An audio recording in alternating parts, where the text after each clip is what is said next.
Хуудас сэргийгчилгээнд подкаст нэвтрүүлэг. Сайн байцгаана уу? Хуудас сэргийгчилгээнд подкастын маань шинэ дугаар Mongolic Voice Media студиэс хүрэхэд бэлэн болсон байна. За, энэ удаагийн дугаарт маань нэрт орчуулагч, дипломатч, Гомсрунгай зочноор хүрэлцэн ирээд байна. Танд энэ өдрийн мэнд хүргэе. За, өдрийн мэнд. За, бид энэ удаагийн дугаартаа Оросын нэрт зохиолч Фёдор Михайлович Достоевскийн агуу 5 романы нэг гэгддэг солиот буюу одоо манай уншигчд бол Идиот гэдээ бас нэрээр нь мэдвэх Гомсрунган хөрвүүлсэн романы талаар ярихаар бэлдээд байгаа юм. За тэгэхээр энэ номын тухайд бол одоо Болор судар хэвлэлийн газраас эрхлэн гаргасан. За Достоевскийн агуу 5 роман гэдэг энэ 5 романыг бол орчуулагч Гомсрунгай дуун хөрвүүлснээр нь бас бүгд мэдж байгаа.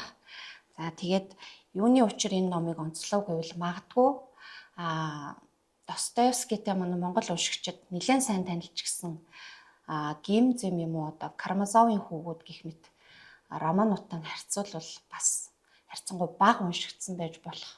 Тэр хэрээрээ бас бага яригдсан байж болох роман учраас зориуд үнийг онцлсан юм аа. Тэгэхээр та бол одоо Достоевскийн бүх одоо гол бүтээлийг бол Монгол руу буулгалаа. Тэгэхээр юун түрүүнд энэ роман маань одоо бусад дөрвөөсөө юугаараа хамгийн онцлог байсан бол таны хувьд барьж аваад одоо орчуулахад гэдгээс яриа эхлэе. Тэгэхээр энэ чи 3 дахь ном байсан баха миний тэр 5-аас орчуулсан. 3 дахь шиг санаж байна. Тэгэхээр ер нь нэг хүний одоо зохиолыг орчуулад 3 дахь дээрээ явж ивэл тэгээд ер нь за одоо нөгөө тухайн хүний одоо юу гэдгийг зохиол бичдэг арга барил гэх үү, зохиолд өгүүлдэг одоо санаа гэх үү, зохиолынх нь нөгөө гүн ухааны номлол гэх үү, тэр эднэр нь ер нь нэг нөгөөгийнх үргэлжлэл болж явж идэг юм байна л дээ. Тийм учраас ерөнхийд нь ярих юм бол их гоцлох юмгүй. Зүгээр энэ утга зохиол судалдаг хүү чир биддэг тэр зүгийн хүмүүс бол энэ солиотын одоо хамгийн хэцүү хөв зохиолтой гэх юм уу да тийм арман юм шиг ярьдаг юм байна лээ.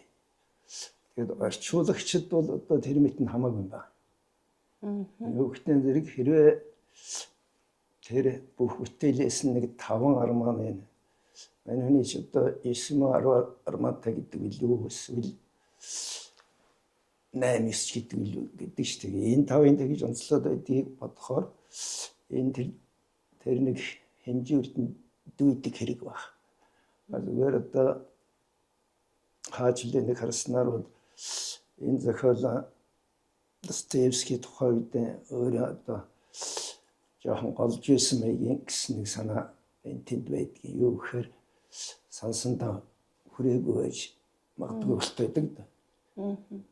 Зүгээр бичихээ өмнө одоо нэг хэвлэн нийтлэгчтэй билүү нэг хүнд бичсэн захиандаа над нэг одоо маш санаа байгаад байдаг. Тэр бол нэг боломжийн одоо сайхан хүний тухай нэг армаа бичмээр тийм дүр гаргамаар гэтэл бодоод байхаар энэ шиг хэцүү юм байхгүй юм шиг байх юм. Гэсэн мөрнөөс одоо хорхоо хүрээд байх юм. Тэгээд чадах хэсгийг өмнөд гэсэн нэг тийм захиа бичсэд нэр юм харагддгийн билээ л дээ. Тэгээд энийг одоо юу гэдгийг дээ. Зүгээр нэг онцлог гэж шилж болох юм юу гэхтэн зэрэг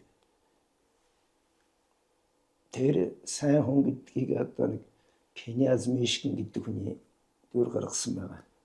Тэгээ энэ ташрамд хэлэхэд Князь гэдгийг одоо би ноён гэдээ орчуулсан байна. Тэгэхээр тэр ноён бол манайхны одоо биенийг ноён татгтай нараа гэдэг ноён биш л дээ. Энэ бол нөгөө жинхэнэ тайж гэдэг шиг тийм ноён гэдэг хэрэг юм зэрэг юм байна.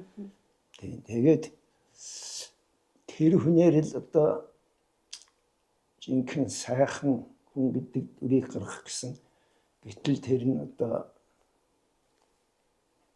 толгой тарихныхаа зүгээс хүүд солиот гэж хэлэхээс өргөгүй тийм л болсон юм билээ. Тэгээд уншигчид анзаарсан бол энийг манайхны өөр нэг орчуулагч Маанаг гэсэн лөө тэгж бас орчуулсан. Маанаг гэсэн. Тэгсэн гэж яадгийн. Тэгэхээр энэ идиот гэдэг чинь оросоор ч идиот гэдэг цаад Европын бус хэлээр шивсэн нэг тиймэрхүү идиот гэсэн мэгийг үгээр хэлдэг байх.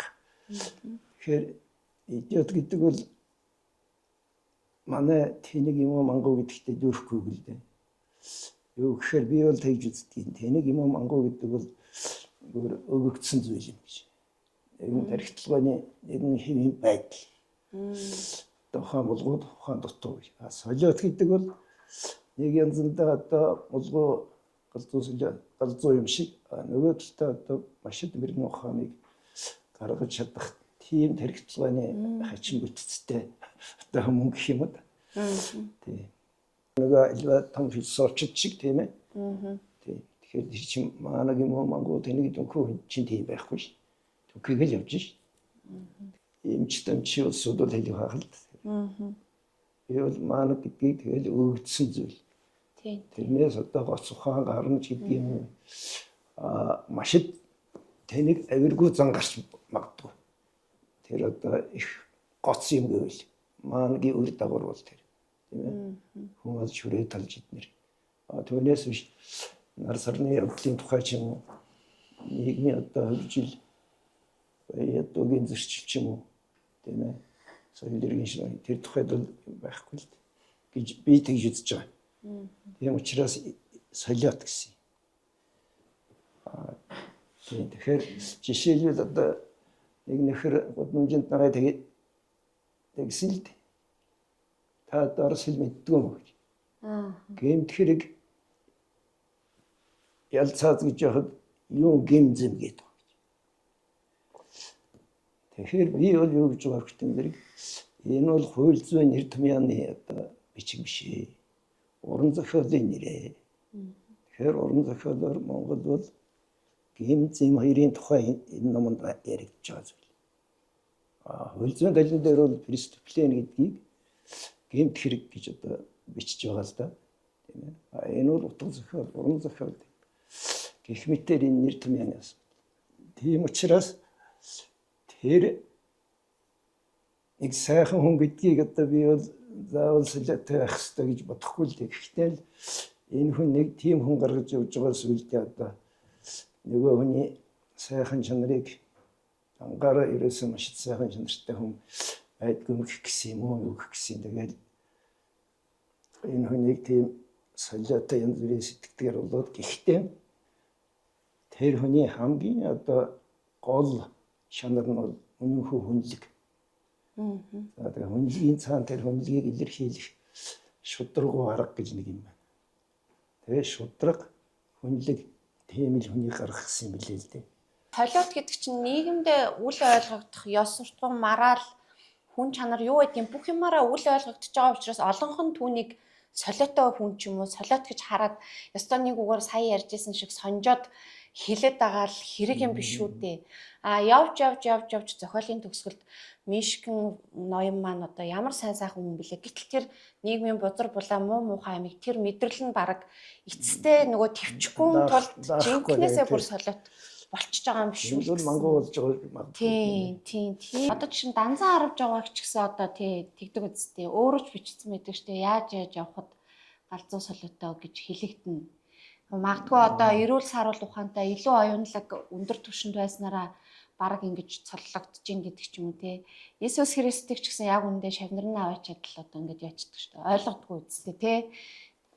Бид бүгдээ одоо сайн мэдэх монголчууд бараг амны уншлаг болгоод хэлдэг гоо сайхан ертөнцийг аварна гэдэг нэг үг гэхүү ойлголт гэхүү ингээд бараг хэл зүг шиг болцсон яваад идэг энэ үгийг бол уншигчид одоо энэ романоос яг ихийг нь олж уншина. Тэнд бол одоо Ипполит гэдэг нэг залуу дүр Мишкин ноёноос та игэл гоо сайхан ертөнцийг аварна гэж та хэлсэн үү? Та үгээрээ бараг юу гэх гэсэн бэ гэдэг нэг тийм байцаах маягтай гардаг л та. Зүгээр яг би бас уншигчийн хуваар бодохоор тэр Достоевский өөрөө дүүдээ бичсэн захидалтай хэлсэнчлэн нэг тийм сайхан хүний дүр бүтээх гээд байгаа нь өөрөө өөртөө тэр яг одоо тэр игэл гоо сайхан гэдэг имийг дотроо сэтгэл оюуны хувьд одоо бүрэн цогцлоосон тийм хүнийг л тэр хүний гоо сайхныг л түүгээр хэлсэн юм уу те. Тийм хүн байж аж одоо ертөнцийг аврах юм уу те. Эхлээд өөрөө өөртөө магтгүй аврал болохоос илүү цаашлаад одоо Мишкиний Швейцараас бодож ирсэн шиг бусдыгаа Орос орноо ёс суртахууны хувьд аварна гэж бодсон уу? Нэг тиймэрхүү юм болоо те. Тэгэхэд одоо бид нар болохоор энэ үгийг болохоор одоо харагдах гоо үзэсгэлэн ч юм уу те. Гоо сайхан, гоё сайхан байвал ертөнцийг аварна гэдээ ойлгоод байдгүй. Тэгээд энэ турхаас танаас асуумаар байна л да. Тийм. Тэгэхээр энэ яг одоо гоо сайхан гэдэг үг тэр цаад хэний хэлж байгаа Мишкиний хэлж байгаа дээр хэний асууж байгаа красота гэдэг нэг үгтэй хэрэг үйдгийм бол гэж бодогдоод байдгийн л да. Тэгээд ямар тохиолдолд хэлсэн бас юм байгаа. Тэгэхээр энд нөгөө бурхан шишний явдал гарч ирээд байгаа. Юу гэхээр одоо ерөөсөө энэ зохиолоо бүр шуурхайлах тийм түлхэгдсэн тэр музейд нөгөө Иесус Христосын нэг бурхан болоод авсан тавьж байгаа зургийг хараад л одоо үнэхээр одоо юу гэдгиймдээ сэтгэл нь гойд хөдөлсөн юм гэж ойлгогддог. Хэний Достоевский өөрийнх нь. Тэр бол одоо нөгөө загалмай модонд одоо төлөвлөж алсан шүү дээ. Тэрнээс буулгаад одоо авсан тэгээд тэрийг маш их амирлангуй ихтэй зурсан зураг байдгийн болоо да. Тийм зургийг тэр нэг баатрын гэрт үзээд сүлд одоо юу Рогожины гэрт үзсэн. Мишкин одоо зохиол замаар Баатар бол тэр зургийг тэнд үзэж байгаагаар бичиж байгаа юм л да. Тэгээд тэр зургийг хараад одоо нэг ертөнцийг аврах хүн чинь энэ юм байна гэж. Тэгээд чухам хүний цаана одоо ийм гоё юм байна гэж л тийм л санаа болтой. Тэгээ энэ зохиолын нэгийнхэн одоо чухал одоо юу гэдэг юм бэ номлож байгаа санааны хөвгтэн зэрэг бурхангүй бол одоо гээд явахгүй нэ. Сүсэггүй бол тэр хэн ч байна тэр зохиол дээр бараг тэгдэг баха. Тэр зургийг хараад болтохоор энэ ямар муухай юм гэх мэйгийн шохомд болж байгаа билүү би андуурч хийж магадгүй. Тэгэхээр наад хэн чинь тэгж байгаа. Юу гэж байгаа юм чи эн чинь одоо хөндлөлтний аварч бархан болсон хүн шүү дээ гэсэн маяг юм хэлдэг шиг санагдаад байна. Өөрөөр хэлбэл тэгд амлж байгаа. Иесус Христос гэдэг бол маш их гоё бурхан юм. Тэгэхээр хүн бол хүн бурхан байх хэрэгтэй. Тэгэхээр тэр одоо хиний Достоевский тухайн үедээ сэдснээр бол Мишкин тэр бурхан хүн гэдгийг дөр болж гарч ирэх хэрэгтэй байсан байна. Гэтэл одоо бодвол амьдрал дээр өөсөйгүй хүн байдгүй учраас л одоо Мишкинийг тийм одоо зөвлөлтөй болгосон бол одоо гэж бодмоор юм. Тэгэхээр энийг уншигч л өөрөөр актаж уншаад эдгээр анзаарах хахал зүгээр одоо жигтэй нөхдөд байна шүү дээ. Тэр нөгөө за гажигны юм дээр хардаг хөтэн зэрэг тэр нэг шимжилж байгаа хэрэг байх л да. Мөнгөөр байх юмыг шийдвэрлэх гэдэг мөнгө шунхаас идэл. За тэр хинээр ярих юм бол Рогожин гэдэг нөхөр байгаа шүү дээ. Тэр юу гэдэг юм бэ? Ухаангүй дурлцсан шиг хэрнээ. Тэрнийх нь үр дагавар алхад хоригж байгаа. Тийм ээ. Тэгэхээр тэнд бол жинхэнэ нэг харамян бодгч юу байж байгаа байхгүй. Тийм ээ. Тэгээ хүнд ч өгөхгүй. Хинийгч бүү болтугай. Хэвтэж байсагаа. Тийм ээ. Ямар тэр Рогожины гэрт ер нь зохиолын ер нь яг тэр гол анзаарч харах ёстой эсгүүд их яваад ах шиг болдог. Ер нь одоо сая таны хэлсэнчлэн анх нөгөө гэрт нь очичоод тэр үхсэн Христийн зургийн доор тэр хоёр нэг хэсэг зур ярилцаад хожим Рогожины нөгөө аллах хийх утгыг жишээ нь Мишкин ноён маш их анзаарч нэг тийм эвгүй сэтгэл яг зүрхэнд нь төрөөд тэгээд Рогожин тэр хоёр яг тэр уулзалтан дээр жишээ нэг загалмаагаа солилцоод нэг тийм андлалцж байгаа юм шиг. Тэр загалмаагаар юу хэлж ийнэ бүтэн зэрэг энэ ариун нандин бүхний хэмжүүр шүү. Тэгээ энийг хоёулаа солилцъя гэж.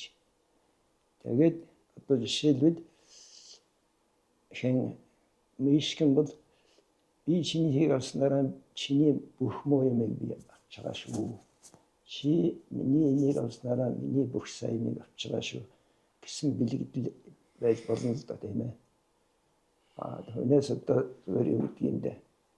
Дээдэн солилцох хэдэр ч юм уу цамцаасаа тэр бол шал өрөөд тийм ээ. Тэгэхээр загалмаа гэдэг бол одоо энэ сүсгтнүүдийн хувьд маш том бэлэгдэл шүү дээ тийм ээ. Тэгснээ Мишгэн тэгж хэлдэг байхгүй юу? Одоо энэ манай Орос оронд хийх юм их вэ шүү. Маш их юм байна гэд.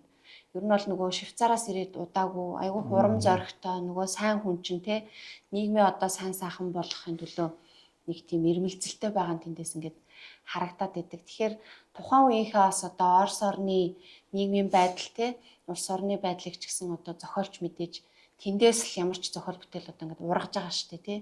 Хэдий өөрөө тэр Европоор аялаад явж байгаа ч гэсэн Орос зохиолч учраас Оросынхоо нийгмийн талаар ялангуяа эмзэглэж бичсэн болов тий. Мишгэн ноён одоо түүнийхэн төлөөлөл болов гэж одоо судлаачд үзээд байдаг. Тийм нийгмийн одоо юу гэдгийг материалыг ахуйгийн орхийг гэхэд нийгмийн оюун санааны ямар ялзрал байсныг бол одоо тод гаргасан гэж хэлж байна. Одоо жишээлбэл тэр Анастасийг одоо садарсан мөн дөрөв тутаж одоо хамгийн дэрлийн үрдэг нэг баян байгаа шүү дээ. Троцкий хэлээд. Тэр юу хэлж байна тийм ээ? Баян хүн. Тэгээд одоо сайхан ах юм да. Тэрийг бүр одоо иргэшээлдээ аваад руу татаад тэгээд одоо сүүлдээ тэр нөгөө генералын 3 охины нэг нэгэнтээ суух гэж өөрөө хүний өрийг садарсан мөн хинчиш болгоч. Тэгээд сүүлд одоо залхахаараа хүнд зарж өөр юм хараад. Тэгэхээр энэ Оросын нийгмийн оюун санааны ялцлаа юу гэжтэй. Тэгээд тэрийг баян хүнээр ядуу өсгөөр харуулж байна тийм ээ. Яаж ядуучуудыг эрхэндээ харуулж яаж байна. Дунд нь байгаа тэр улсууд яхаж болохгүй. За тэгээ шо тэр Ганя тэр тийм тэгээд тэр Аглаягийн аав Япончин хүртэл нөгөө Настасиа руу зүрт мүлт барьж гүйдэг шүү дээ. Тийм. Тэгээд тэр чинь генералуудыг шимждээд байна. Тэгээд давхаргынхан. Ганягийн чаав нь бас генерал байгаа шүү. Явалкин. Тийм. Шефяниц. Тэгээд тэр лебедмэбдгээд холгианууд их бий. Тийм. Фердишенко. Тэр бүгдийг жигшүүж тийм ээ. Тэгээд нэг дажгүй сайхан эр дээр ийм юм үл байгаасаа. Мишгний солиод мишгний нэг иймнүүд амгалж байгаасаа тийм ээ. Тийм. За гэхдээ өнд одоо бүр 100% ахмад гэж яахгүй оргоолжны одоо хар зэрэг юм уу хангууд орлох хэднэр бол бас нэгэн зүйл чанар шүү дээ тийм ээ.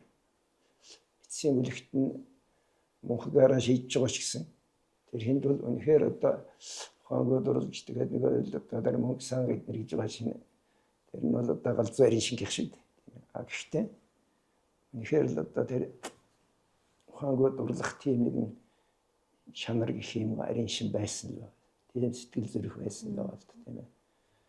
Тэгээд тэрийг алхад хүрэгдэг эднэр бол ер нь Достоевский залийн хүн гэдгийг харуулах гэдэг байна л да. Тийм ээ. Тэр нөгөө ихэнхдээ хүмүүсийн байдал, хүмүүсийн яриа тийм юм өрнөдөг мөртлөө яг тэр аллахын хэсгийг бүр ингээд нөгөө Мишгэн ноён тэр Рогожины харанхуу татсан амар муха баргаар өрөөлөө орохоос эхлээд бүр ингээд айхтар бүр ингээд бүр нарийн дотор зараатал дүрсэлцэн. Уншихаар бүр таны орчуулга дээр ялангуяа тэр нэг үлмийн цохуулгаад ингээд гантдаг шиг ямар ч хөдөлгөөнгүй ажиглаад байх тусам ингээд улам нам хүн боллоо гэх бүр ингээд яг уншихаар үнэхээр амар тийм амар сэтгэл төрүүлж байгаа байхгүй. Яагаад тэрэн тэгж амар задлж тэгж зохиолч гэсэн өөрөө тэгж бичсэн те. Тэр муу муухайг үнэхээр амар жигшүүлэх гэж байгаа юм уу. Тэгээ өөрөө яг тэр аллахын хажууд тэр ариун гэгэний биелэл болсон хүн яг гэрч болоод яваад орчиж байгаа байхгүй. Гэх мэт ингээд яриад анзаараад байвал бас ерөөсөө уудалж барагдчихгүй л. Тэгээ зохиол бол одоо янз бүрийн хэсгүүд байгаа шүү дээ. Маш сайн боловсрсан за бас хам хүм яас гэдэг. Тэгэхээр тухайн үеийн хүний Бас сэтгэл зүйтэй л болдог шүү дээ. Стрэнтэй тийм ээ. тийм бах тийм. Тэгэл одоо сайхан явж яадаг нэг хэсэг үе байна шүү дээ. Тэгээд яасан чинь дараа дээр гэсэн гараад давламраар чайж жаадэр ихэлж байгаа. Таван цаас болох гэсэн чинь таяга алдчихад ирэхээр бол ямар юм байх вэ тийм ээ. Хуудас сэргийгчүүлэнд подкаст нэвтрүүлэг. Достоевский нэг ерөнхий баримталж ийсэн юу гэхдээ нэр бас манайхан бол их оронч хүн. Оросыг бол одоо өрөнд Европ бол маш их хоцрогдсон одоо бараг хядлын нэгэнтэй улс гэж үзэж байсан шхуу шүү дээ. Амжилт ёс болшил энийг бичгэд амжилт ёсыг халаад ингэж 7-8 жил болж ийсэн. Нэгээрэл одоо бидний заалгаж ийсэн одоо нэг нийгмийн хөгжлийн таван шатаар ярих юм бол Орос тойр тэнд байна. Тэрэнд хин их эмзэглэн Достоевский өөрөө. Яг бол одоо энэ Европчууд гэдэг байгаас бол эдний соёл иргэн шил гэдэг байгаас бол дутах юмгүй одоо тийм юу гэдэг юм дээ. Өв соёлтой оюун санааны одоо өвтэй тийм чадвартай улс гэж тэгж одоо номлохыг хичээж явсан. Одоо жишээ нь манайхны хамгийн сайн мэдэх нь одоо гимзимтэй харьцуулаад ярихад гимзимийн төгсгөл жишээ нь Раскольников бол одоо өөрийн зэмээ үрээд хайртай бүсгүйгээ олоод гэдэг юм уу те. Хайр инэрлэлт ивэгдсэн учраас магадгүй тэр урт зөвлөлөг хоригдлын жилийг одоо арай нэг ихтгэл найдвартай туулж идэг. Гэтэл яг энэ зохиол дээр болохоор нэг сони эсрэгцэл байгаа нь зохиолч маань өөрөө болохоор нэг сайн сайхан хүний дүр бүтээх гээд сайн сайхны тухай бичих гэсэн чинь яг эцэс үлдээ олсон чинь энд хинч сайн сайхан болдоггүй. Одоо нөгөө гоо үзэсгэлэнтэй Настасья маань гэрлэх гэжсэн хүндээ алуулдаг. Нөгөө аллах хийсэн нөхөр бол одоо өөрөө бас нэг төрлийн солиорол түрээд дуусж байгаа. Мишкин Ван маань өөрөө одоо бас Мишкин ноён буцаад одоо нөгөө Швейцар руугаа одоо эмчлэгдэх хэмжээнд хүртлээр буцах жишээний тэгэхээр таны сая ярьсанчлаг Достоевскийгийн өөрийнх нь байсан байдал бол тийм одоо маш их тийм гутрангуй юм уу амьдралын хувьд сэтгэл зүйн хувьд бүх талаар уруу дорой байсан ч нөлөөлсөн баг. Эсвэл бас нөгөө талаар одоо үнэхээр аврал байхгүй юм гэж үзэж байгаа чинь болов гэмээр те олон л янзаар бодож болмоор хамгийн л одоо бараан хамгийн л одоо байж болох муугаар л төгссөн зохиол гэж яригддаг. Тий. Тий одоо тэгж харагдаж байгаа л да цаа. Ингээд тэгэхээр тэр бол одоо би боддгийн л да тэр үед одоо утга зохиол Оросын утга зохиол Орос төмний хэнд нь ямар нөлөөтэй байсан бэ гэж. Тэгэхээр би бол одоо Достоевскийн хэмжээний бичиж байгаа ч юм уу Пушкин хэмжээний тэр зохиол бүтээлийг одоо үздэг хардаг ер нь нийгмийн юу гэдэг элит гэх юм уу одоо дээдчүүл гэх юм уу. Тэгээд тэрний нэг хэсэг бол Сэхэтэн нэгүгээр хэлбэл нийгмийн хөтлөж явах хэвээр улсуудын нэг хэсэг цөмөр юм биш. Нэгэн хэсэг нь үзэж уншиж тэнчэнээс одоо ухаан санаа олох юм олж үзэх хэвээр шүү дээ. Тэгж бодохоор ингэж одоо ямиг нэлтэйгээр их юм харамсалтайгаар дуусгаж байгаа маань хөөш хэдүүлээ одоо энэ нийгмээ янзлах талаар бодох ёстой юм шүү. Ирэх мөрдөө гэж байгаа ураа эднэр гэж одоо ургуулсан бодж болох юм. Ер нь түрүү би хэллээ л да одоо Оросыгоо голдгүй өрөнд Европоос тутах юм байхгүй гэж үздэг гэдэг хэдий боловч хэрэг дээр Европын одоо эмнэлэгч юм уу? Ерөнхий нэг одоо нийгмийн амьдралын зохион байгуулалтын төвшин одоо соёл иргэн шил гэдэг. Тэр нь арай дээгүүр төвшөнд байдгийг хүлээн зөвшөөрч байгаа юм л да. Хэнийг буцааж байгаа чинь. Буцаага Швейцарлын Мишкинийг тийм эмчлүүлэхэд хэлсэн. Оросд бол жишээ зайлвал тэр хүнийг төрөөн чимчилж чадахгүйгээд нөгөө хэм билээ нэг байдаг хүн 4 жилээр явуулсан байгаа шүү дээ. Тийм. Тэгээ одоо ч гэсэн одоо энд хурцрээд нөгөө одоо Орос нийгмийн хамаг болох хэдэг хөө. Ноцолчихсан чинь бүр дордоо буцхаас өрөөр гуулж байгаа гэдэг чинь. Нөгөө уншигчийн одоо дээдсэл юм хэлж байгаа л. Хөөш бид нар одоо хана явна яах вэ хэдүүлээ гэж байгаа зүйл бол. Тийм учраас одоо энэ философи нэр гэдэг байх. Гэж бодогдохоор юм байгаа юм л гэж. Уншиж хахад ер нь ингээд нөгөө анзаараад ингээд харах юм бол жишээ нь Мишкин ноён ирчээд нөгөө ярьж байдаг. Би одоо Швейцарын тэр улс дунд байхдаа хүүхдүүдтэй ойр байх л надад их сайхан байлаа. Тэгэхээр намайг ингээд хүүхдүүдтэй ингээд ойр байхаар томчууд болохоор ингээд яагаад ингээд хүүхдүүдэд нөлөөлөд байгаа юм ингээд дургу байх жишээ нэг тий. Тэгэхээр магадгүй нөгөө одоо ариун гэгийн тэр чанар нь хүүхдүүдэд илүү тий. Одоо Мишкины тэр доторх мөн чанарт нь хүүхдүүд илүү ойр байгаад байгаа болохоор тий. Гэтэл нөгөө томчуудын нийгэм яг одоо томчуудын бүтээсэн тэр нийгэм одоогийн байгаа нийгэм болохоор байж болох тэр бүх ялцралт хүрсэн тий. Гэх мэт одоо ингээд нөгөө метафор утгууд гэх үү зохиолч яг тийм шингээсэн тийм санаанууд одоо ингээд анзаарч болмоор тий. Тэгээд жишээлбэл би тэр нэг 3 сартай хэн бурхан болцсон гэдэг. Тэгэл Достоевскийн толгойд байгаа хэн хамаг одоо эвдрээгүй ариун сайхан санаа бодол юм энэ хүүхдүүдэд байгаа тийм ээ.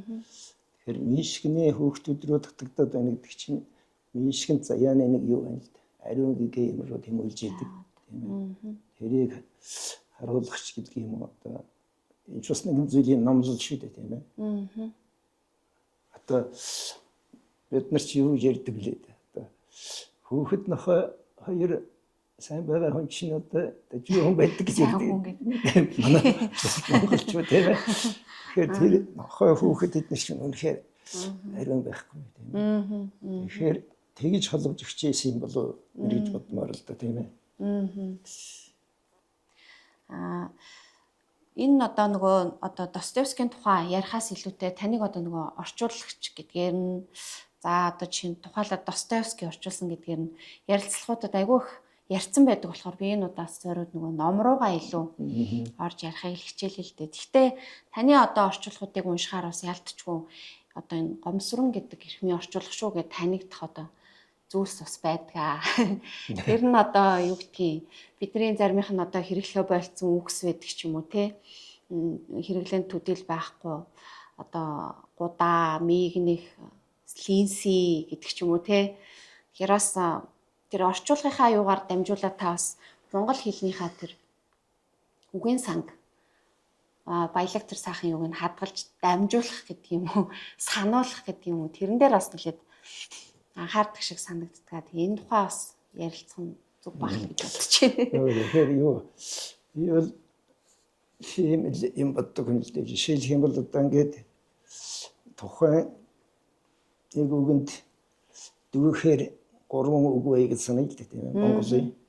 Тэгвэл би одоо болохоор мартагчих гээд байгаа болов ховор хэрэглэгдээд байгаа болов гэхдээ наадуулаас утга чанар юугаар дутхгүй тийм үгийг одоо тавихыг хичээдэг.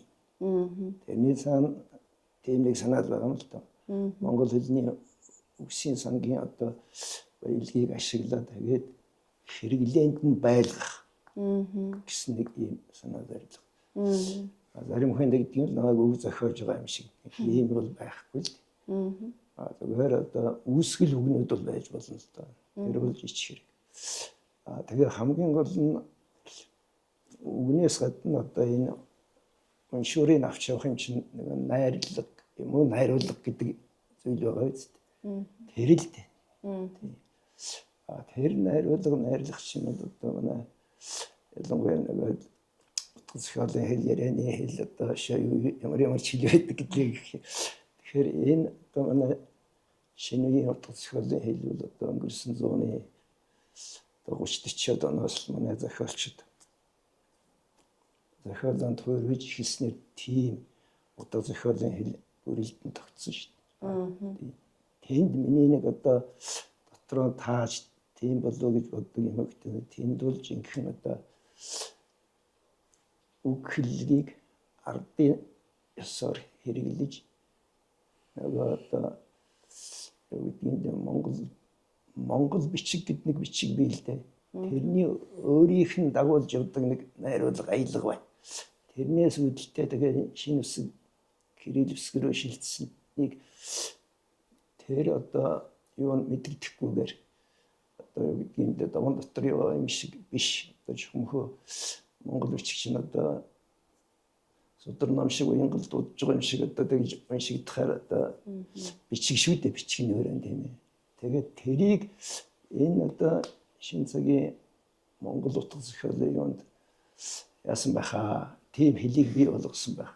Тэгээ мань мэт бол тэр мэтийг одоо уншиж эрх хүчнийг одоо найрлагын тухай дуурайж ойлголттой эднэр болсон. Тэгээ тэр мэтэрийн л одоо зүйлдээ өөрөө хэрэгжилж дуурайж ингэж явж байгаа царайтай юм шүү дээ.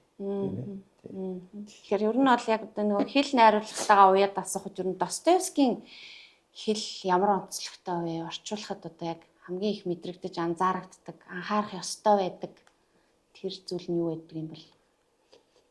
Одоо энэ судлаачдын гэдэг юм байл шүү дээ. Достоевскийн хэл найруулга бол ер нь нэг их онцгой гарамгай биш эднэр гэж тэгцгаадаг юм билээ.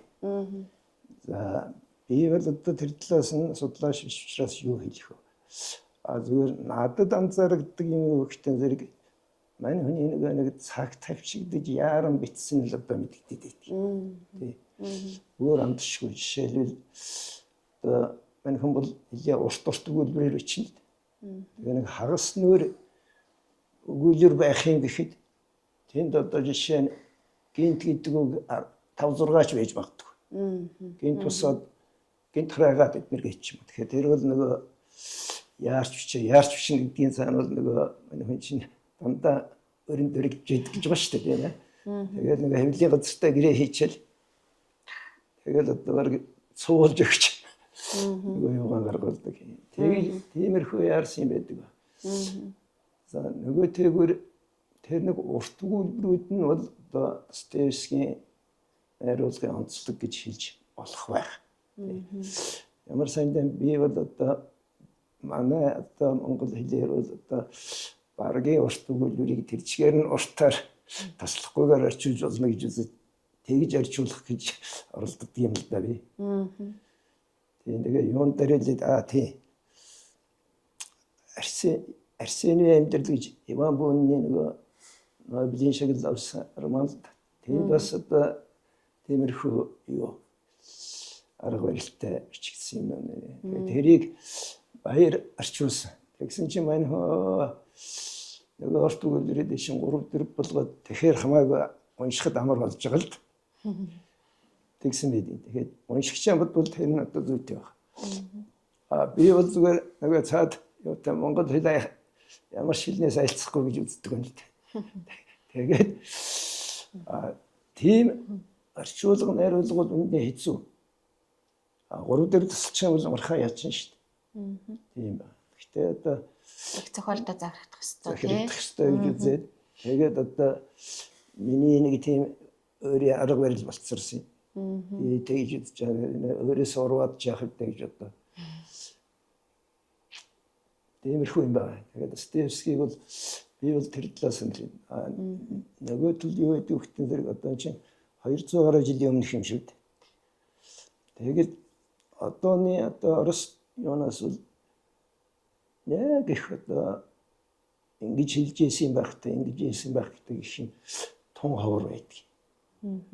Тун ховор гэхдээ байна л да мэрсэр юм. Одоо тэгж ярих юм болцсон ч юм уу. Тиймэрхүү юм байна. Гэхдээ тэр нь бол ховор нэг үгээр хэлбэл одоо Оросын утга зохиолын хэл гэж ярих удаа энэ утга зохиолын хэл бол их тогтвортой байгаа юм болов уу гэж бодогдохоор тийм. Та одоо ингээд Достоевскийн гол 5 бүтээлийг орчуулсан гэж таныг одоо бүх л юмд ингээд яриад байдаг. Гэтэл та ингээд ер нь өөрөө маш их дуртай болоод ер нь орчуулдгүү. Одоо жишээ нь одоо Достоевскийн тэр үзэл санаа илүү таалагддаг гэх юм уу? Тэрэндээ байна уу? Ер нь яг орчуулах тэр анхны сэтэл нь яг таны хувьд орчуулагчийн хувьд яг юу вэ? Энэ бол хоёр зүйл байгаа юм л да. Нэгдүгээрт одоо энэ Достоевскийн агуу тав гэдэг юм. Тэр одоо үнэхээр дэлхий дахинд одоо ингэж хүлээн зөвшөөрөгдсөн. Үнэхээр тийм одоо утга зохиолын эндэн бүтээл юм болвол одоо манай уншигчид тэрийг уншиж мэдж байх ёстой. Эсвэл одоо Монголын орчуулгын соёлд тийм бүтээлүүд захих байраа эзэлж гисэн. Монголчууд чинь тэрийг орчуулсан байдгийм гэж. Бидний нэг одоо эдгээр ганжуур дамжуурыг орчуулсан гэдэг ингээд байна. Бид тэр нэг төвшин байна шүү дээ. Дэлхийн соёлд манай орчуулагчдын нэг талаас нөгөө талд нь одоо уншигчд буюу хэрэглэгчдийн зүгээс тийм хэмжээний юмтай мэдээд танилцж байдаг тийм нэг төвшин байна шүү дээ. Тэр үүднээс нь тэрийг би одоо жохолчилж байгаа. Нэгдүгээр энэ бол. За хоёрдугаарт бол одоо юу гэдгийг дээ. Орос хэлийг бол би одоо ингээд нэг хэсэгт одоо мэдж байгаа шиг санагдаад байдаг байлаа л да. Тэгээ юм орчуулаад одоо ялангуяа энэ том юмнуудыг орчуулаад энэ чинь огт болоогүй байгаа юм байна гэдгийг мэдж аваад тэгээ ер нь адтул орос хэл одоо юу гэдгийг нэг тийм сайхантай бол шиг байгаа юм л да. Тэгээд тэрийг хойш хамчин нарын мэдэхгүй шингэн бол одоо шиг байна шүү. Тийм учраас ийм юмнуудтай ноцолдож орос хэлийг амтрахж байх хэрэгтэй зүйл байна. Тийм учраас Достоевский, тийм учраас Булгаков, тийм учраас Бунин гэдэг ч юм уу. За тэр юуны хол Астафийн би ганц хаан зогсыг л орчуулсан. Тэр эднэр бол гэхээр юу бол Астафийн хаан зогс бол одоо нөгөө социализмын орос хэлээр л бичсэн байх та. Манай хүн бол одоо нөгөө уншигчд цаашаад байдаг утга зохиолын албаны хүмүүс үл чи хойш энэ одоо нэг орнотгийн хэлээр бичдэг юм болоо шиг. Одоо ингэж би яах вэ? Уншигч зориулж бичиж байгаа шиг тэгээд ингэ бичдэг. Тэгээд надад дээр уцраас хоёр шин билийхэд уншигчдаас 20 захиардгийн сайхан байшгүй гэж гэлээ шиг. Тэр мэтийг одоо мэдэрч орчуулах хүн чинь одоо тэрэндээ юу гэдгийг нэг эд бах болно гэдэг юм уу? Одоо нэг алуунаар бол нэг сэтгэлийн ханамж гэж шиг байна. Уншигчдад ч гэсэн бас тийм зүйл байдаг. Одоо жишээ нь ингээд солиот, маанаг гэдэг ингээд хоёр хувилбараар жишээ нь бууцсан байвал одоо дуртай орчуулагчийнхаа номыг бариад авдаг ч юм уу тий. Тэр хэл найруулгад нь хүртэл шимтээд ингээд орцсон. Тэгж бас уншдаг юм ч байна л да. Таны орчуулгуудаас надад бол бас яг цэвэр тэр хэл найруулганд нь одоо шимтэж айхтрах татсан юу гэвэл нөгөө Орхон Памукийн хар судар тэр чинь одоо нэлээ одоо Достоевскийтэй харьцуулахад хамаагүй хойд одоо шинэ үеийн тий постмодернизмын бас нэг жишээгээд яригддаг. Тэгээ бас их адармаатай бичлэгийн хувьд бас их Памукч янз бүрийн маяг туршсан гэх юм уу тий. Тийм мэдээдэг штэ. Тэгээ одоо яг бас ярилцах завшаа олцсон тэр хар судрын орчуулгын талаар бас асуухгүй өнгөрч болмооргүй л юм л да. Тэр зохиолыг танд одоо санал тавиад орчуулгасан болов уу? Та өөрөө уншиж чаад үнэхээр анхаарал татсан бүтээл болохоор орчуулсан байна. Тэр юу юм бэ? Одоо Түрк гэдэг утгаар чинь яд чинь одоо ямар нэгэн удам хөсөнө гэдэг юм одоо холбоотой бизтэй. Ямар ч байсан одоо эндээс нүсэд нэр гэдгийг боддог юм уу одоо. Гэтэл тэр Түрк хөсөднүүдээс Нобелийн шагнал авсан ганц тийм байхгүй юу? Тий. Одоо өнөө хүртэл тэрнээс хүн аваагүй. Тэгээд би одоо хөдөлгөөнд одоо нэг ясныхаа юг орчуулгын зүйтэй юм гээ тэгээд тэгж яасан. Тэгсэн чинь мань хүн сонирхолтой нэг их үед Достоевскийг шүтгэж байдгийг. Тэгээд тэр хар судар дотор чинь юу хийж байгаа шүү дээ нөгөө. Тэгээд тэр нөхөр тэр агуу эрэг чин гэдэг шиг тийм бүлэг эднэр оруулсан байгаа шүү. Тэгээд Достоевскийг шүтгэжийнхэн хувьд. Тэгээд тэрийг л би зүрээс номын уншиж одоо нөхөр Орхон Памук тэр Достоевский дээр бас холбогдож байна гэсэн шиг Аа. юм бодож байсан. Тэгээ гол сэтэл нь бол одоо энэ манай төрөг хүсааны нөхөр одоо зохиолоо тэгж үнэлүүлж гэж. Нобелийн шагнал гэдэг чинь бол янз бүрийн сэтэлтэй л дээ. Одоо ямар сайндаа Солженицын тэгжсэн байгаа. Манай хүний нөгөө юунд нь төрийн байж гин Нобелийн шагнал гэсэн шүү дээ. Одоо термины арчуулсан би нөгөө Тамийн диважин гэдэг хоёр бот байгаа тий. Тамийн диважин гэдэг нэрлэчихсэн. Тэрийг өгсөний дараа Солженицын гэсэн байдгийг. Тэр тийм талтай. За энд ч нэг улс төрийн сэтэл байх шиг байна гэж. Хөгдөд явсан байна шүү дээ. Өөр авчаад. Аа. Тий. Сүүлийн үед ер нь уран зохиолын орчуулга дээр ажиллаж байгаа болов тэр талаар. Ажиллаж байгаа. Би Jane Austen гэдэг нэг англи зохиолч гэдэг юм. Тэрийг би огт мэдэхгүй юм. Тэгээд боловсролтор тийм хүн байгаа тэрний тэр одоо Pride and Prejudice гэдэг романыг орчуулаш гэж намайг тэгээд би тэрийг орчуулж суун л да одоо Ардам зам Башир Санжаа гэж гарчилж байгаа эднэр гэдэг юм маань тэр. Тэгээд жишээлбэл би сая өнгөрсөн 12 сард байна уу тэр зохиолч одоо 250 жилийг тэмдэглэж явах юм аа.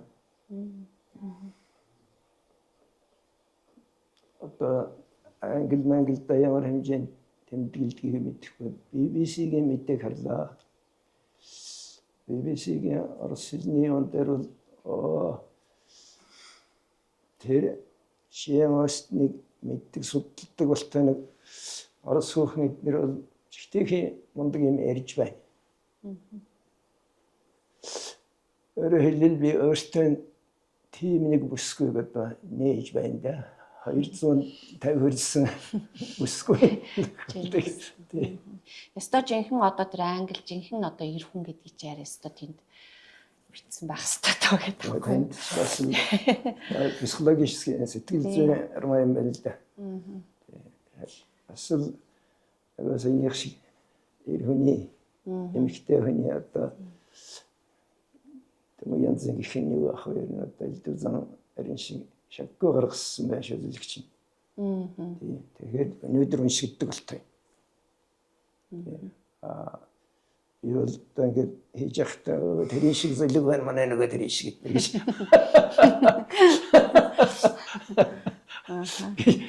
Нэггээр хэлбэл одоо 250 жилийн өмнөх юм одоо миний ярин шин гэдэг утгаар бол цэвэрхэн хэлбэрээр байж байгаа юм байна. Холцгүй. Мууч тэр сайнч тэр. Гэхээр юм харагдана лээ шүү. За ингээд хуудас эрхчлэн подкастын маань шинэ дугаар ингээд энэ үрээд өндөрлж байна. За манай өнөөдрийн дугаарт бол эрхэм хүндтэй зочин орчуулагч эрхэм Гомсронгой маань хүрэлцэн ирж сайхан яриа өрнүүллээ. Таныг ирж ярьсанд бас маш их баярлалаа. Баярлалаа. Тэгээд одоо роман маань бол одоо яриач шавхагдшгүй тий. Гомсронгой маань ч өөрөө хэлээ. Би бол орчуулж тий. Орчуулах л болохоос биш одоо ухаарад дуусахгүй гэж хэллээ. Одоо үнэхээр ч бас тийм. Тэгээд таны бас орчуулгын ажил үүсэт өндөр үр шим. Тэгээ эрүүл хийх хүсэн ёо. Баярлалаа. Эрүүл дотор шиг. Та бүхэнд амжилт хүсье. Хуудас эрхчлөнд подкаст нэвтрүүлэг.